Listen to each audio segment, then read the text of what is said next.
విష్ణువు సర్వాంతర్యామి. బ్రహ్మాండం చెందిదాకా ఆయనే నిండి ఉన్నాడు. 3 అడుగులే చాలులే అంటూ వస్తున్నాడు వామనుడు. మన ఈ వామనావతారం నాటికలో ప్రదర్శించడానికి మన ప్రకాశం విద్యార్థులు మీ ముందుకు వస్తున్నారు. వీరి గురువు విశ్వనాథ్ గారు.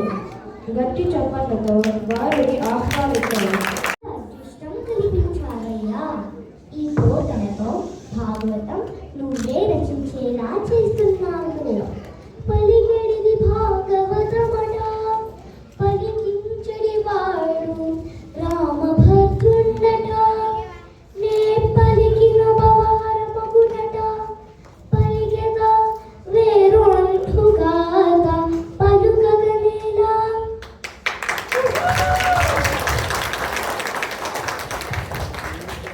పలకవలసినది భాగవతం, పలికిస్తున్నవాడు శ్రీరామచంద్రుడు. భాగవతం పలికితే భూమి మీద అన్ని కష్టాలు పోయి మోక్షం లభిస్తుంది. అందుకే భాగవతం తప్ప వేరొకటి పలకవలసిన అవసరం లేదు.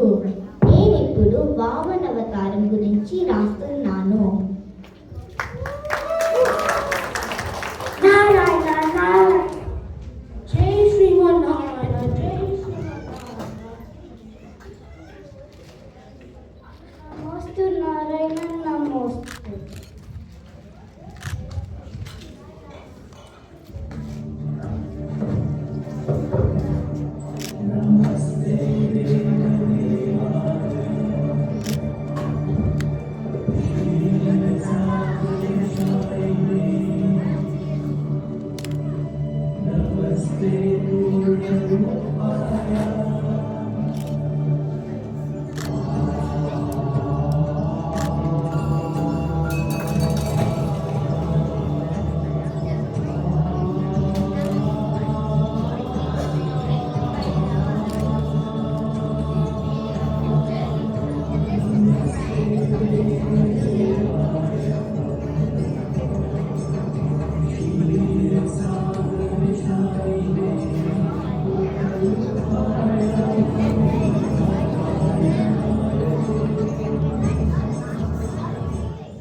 ఇంద్ర, ఈ వేషం ఏమిటి? నీ వారందరూ ఏరి? నారదుడిని కశ్యపుడిని వెంట పెట్టుకొని ఎందుకు వచ్చావు? మళ్ళీ నీ ఇంద్రపదవికి ఏదైనా ముప్పు వచ్చిందా? నీకు తగిలింది ఏముంది? నీ ప్రియభక్తుడైన ప్రహ్లాదుడి మనవడు బలి చక్రవర్తి. ఆ బలి చక్రవర్తికి ప్రహ్లాదుని మంచి గుణాలు కొన్ని వచ్చాయి. అయితే రాక్షస వంశంలో పుట్టిన కారణంగా కొన్ని రాక్షస గుణాలు కూడా కలిశాయి. మరి ఇప్పుడు బలి చక్రవర్తి లోకాలను జయించారు. రాక్షసులకు గొప్ప గొప్ప పదవులు ఇచ్చారు. ఇంద్రుడిని తలని కొట్టి స్వర్గలోకాన్ని స్వాధీనం చేసుకున్నాడు. అందుకే మేము భారతదేశంలో ఉన్నాము. యజ్ఞాలలో దేవతలకు చెందవలసిన ఫలితాలన్నీ రాక్షసులే పొందుతున్నారు. దేవతలకు దినదినం ప్రమాదం పెరుగుతుంది. మరి ఇప్పుడు బలి చక్రవర్తిని ఆపేయాలా? బలి చక్రవర్తి గొప్ప దానవంతుడు. అన్ని గుణాలలో కన్నా దాన గుణమే అతనిలో గొప్పది. ఆ దాన గుణం వలన అతడు ముల్లోకాలను జయించాడు. ఇప్పుడు బలి చక్రవర్తిని ఎవరు ఆపరు?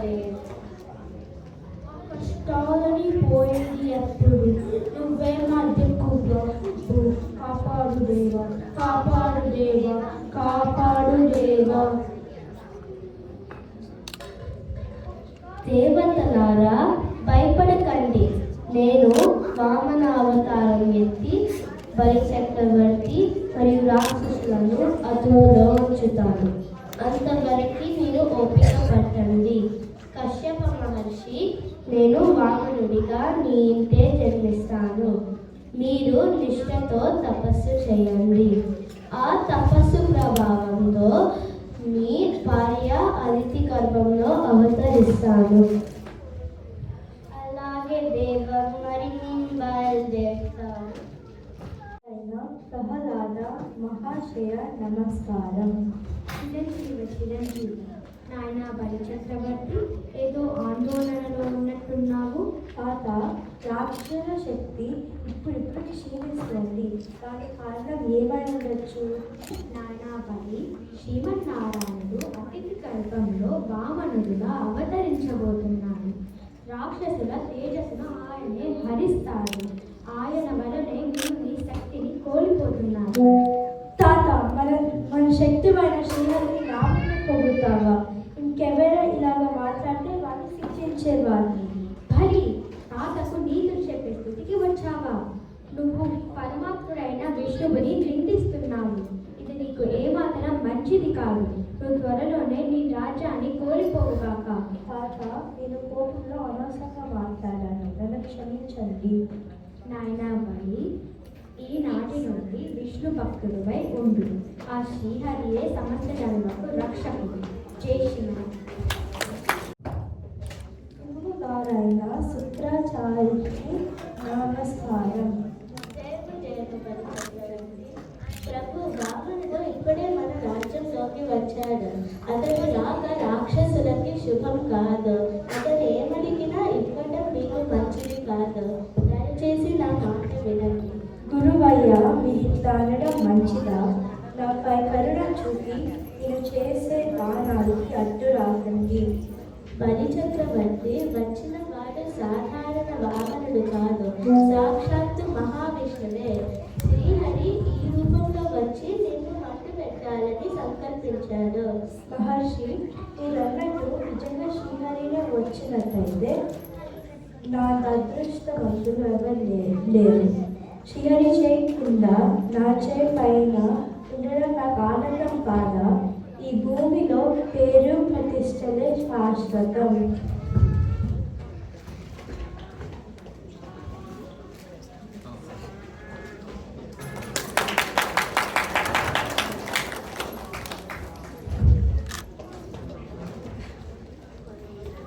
అయ్యా, మీరెవరో గొప్పవారిలా ఉన్నారు. మీరెక్కడి నుంచి వచ్చారు? మీ నివాసం ఎక్కడ? నా నివాసం అని ఒక చోట ఎలా చెప్పగలను? ఈ చోట అన్ని చోట్ల నేనే ఉన్నాను. నేను ఎవరి వాడనని ఎలా చెప్పగలను? నాకు ప్రత్యేకంగా ఎవరు లేరు. నా అంతటా నేనే ఉన్నాను. నాకు ఇంతకు ముందు అపారమైన ఐశ్వర్యం ఉండేది. విన్నావలి, విష్ణువు సర్వాంతర్యామి. ఆయన ఎక్కడైనా ఉంటారు అని అర్థం. లక్ష్మీదేవి ఉండేది. ఈ అవతారం కోసం ఒంటరిగా వచ్చాను అని అంటున్నారు. రాకండి గురుదేవా. అయ్యా, మీకు కావాల్సింది ఏమైనా కోరుకోండి. నా ఆకారానికి తగినట్టు 3 అడుగుల భూమి ఇస్తే చాలు, ఇంకేమి వద్దు. నేను ముల్లోకాలు చేయించాను. ఇంత చిన్న కోరిక ఎందుకు? పెద్దది కోరుకో. డబ్బులు, మనలు, పవిత్ర సంపద ఏమైనా కోరుకో. నేను బ్రహ్మచారిని. నాకు భోగ భాగ్యాలు అక్కర్లేదు. ముద్దు ముచ్చట ఎరుగని వడుపుకు 3 అడుగులే చాలునులే, 3 అడుగులే చాలునులే, 3 అడుగులే చాలును. నీ కోరిక ప్రకారం 3 అడుగులు భూమి ఇస్తాను.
ఇంతింతై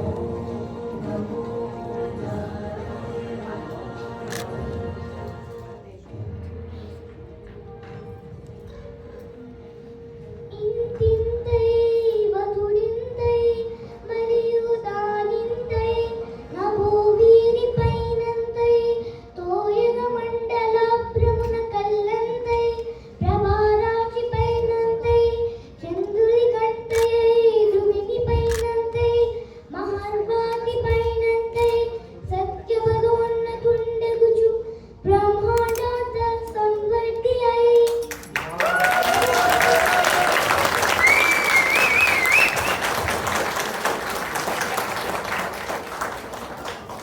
ఈ వామనుడు క్రమంగా పెరుగుతూ 1 అడుగులో భూమి అంతా ఆక్రమించాడు. మరింతగా ఎదిగాడు. ఆకాశాన్ని మించాడు. సూర్యమండలాన్ని దాటాడు. పాలపుంత కన్నా ఎదిగాడు. సత్యలోకమంతా పెరిగాడు. చివరికి బ్రహ్మాండం అంతా చివరి దాకా ఆక్రమించాడు. ఏది ఏది ఏది మూడో అడుగు ఎచట మోపేది ఏది చోటేది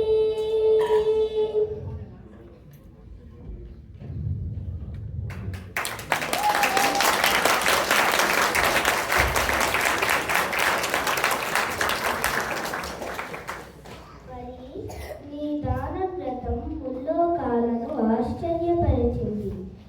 నీ దాన గుణం తరతరాలు చెప్పుకుంటారు. నీ పేరు శాశ్వతమవుతుంది.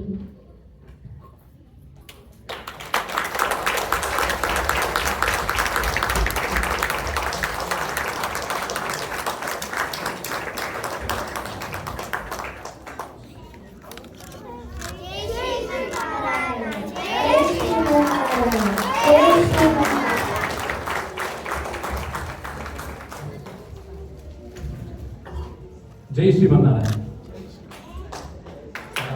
బాగా చెప్పారు. చాలా అంటే చాలా ఆనందంగా ఉంది. పిల్లలు, వాళ్ళ తల్లిదండ్రులు, వాళ్ళ కృషి, మేకప్ దగ్గర నుండి వాళ్ళు చెప్పినప్పుడు కానీ డ్రాప్ చేయడం, ఫిక్స్ చేయడం, ఏదైనా చాలా బాగా చేస్తారు పిల్లలు కూడా. నేను అనుకున్న దానికన్నా చాలా బాగా వచ్చింది.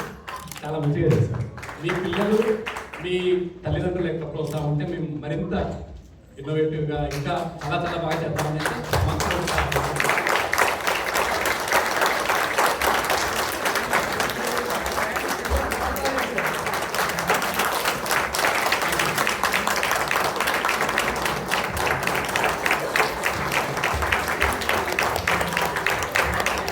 ఇంకా గట్టిగా చప్పట్లు కొట్టాలని మనస్ఫూర్తిగా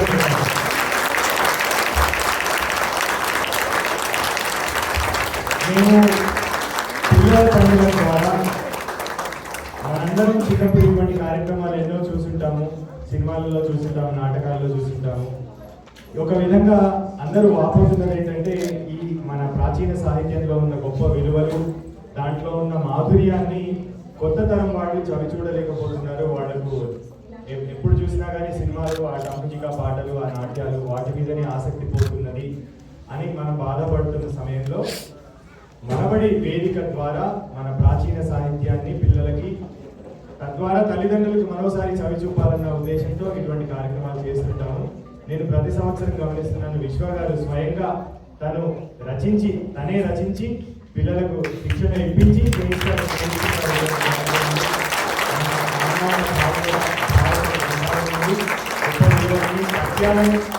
పద్యము అనేది తెలుగు వారికి ప్రత్యేకమైన ఒక కళ.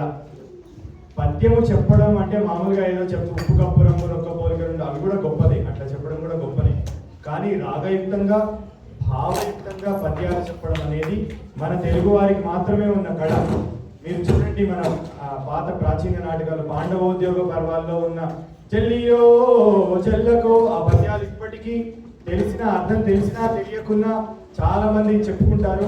అసలు అమ్మమ్మలు, తాతయ్యలు, నానమ్మలు దగ్గర ఈ పద్యాలు చెప్తే అయితే వాళ్ళు మైమరిచిపోతారు. సో ఈ తర్వాతి తరం వారు, సరే మనం అట్లా చేసినామో చేయలేదో తెలియదు కానీ, మనకి ఇంత మంచి వేదిక దొరికిందో దొరకలేదో తెలియదు కానీ, మనబడి ద్వారా కనీసం వాటిని మళ్ళొక్కసారి పిల్లలకి పరిచయం చేసి ఆ తాతయ్యలకి, నానమ్మలకి, అమ్మమ్మలకి మరొకసారి ఆనందాన్ని తీసుకురావాలన్న ఉద్దేశము. విశ్వాలు చాలా చాలా సంతోషం.